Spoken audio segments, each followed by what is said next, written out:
So hi guys, welcome back to candy cat. Okay, இப்போ நம்ம வந்து ஒரு ஸ்லைம் ரெசிபி. இது வந்து நல்லா இதுவாக இருக்கும். நல்லா நம்மளுக்கு ஒரு பட்டர் ஸ்லைம் இது மாதிரி வரும். இந்த மாதிரி வரும். ஸோ அங்கே இந்த என்னதுன்னு பார்த்துடலாம்.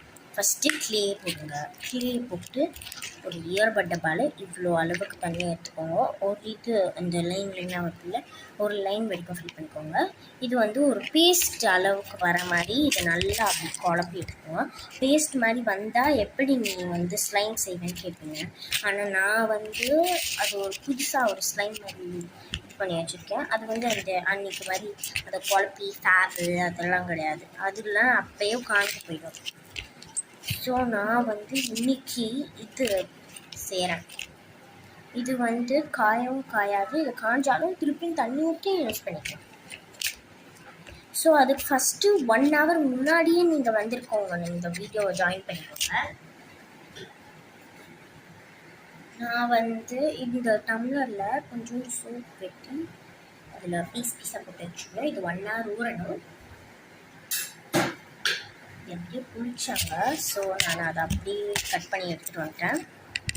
ஸோ அது ஆல்ரெடி ஊறி இருக்குது, ஏன்னா அது ரொம்ப நேரமாக தண்ணியில் ஊறிட்டு இருந்தது. இப்போ நம்ம இந்த தண்ணி ஊற்றி நல்லா பேஸ்ட் அளவுக்கு பண்ணிக்கலாம். ஸோ நம்ம இப்போ வந்து பண்ணலாம்.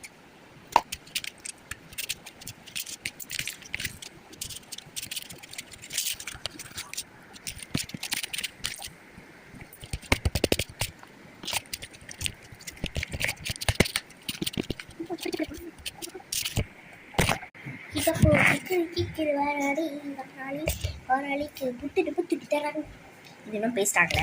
நான் உங்களுக்கு சும்மா ரியாக்ட் பண்ணி வச்சுக்கிட்டேன்.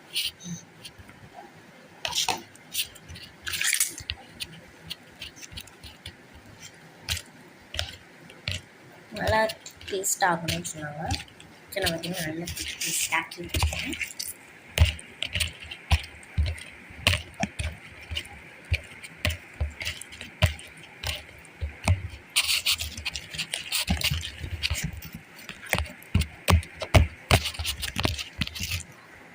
எனக்கு வந்து இவ்வளோ அளவுக்கு தான் இருந்திருக்கு.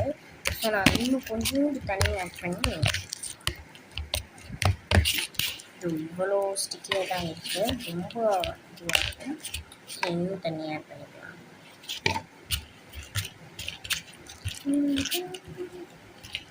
மஜரை பார்த்து நிற்கிறேன், மஜரை பார்த்து நிற்கிறேன், மஜரை.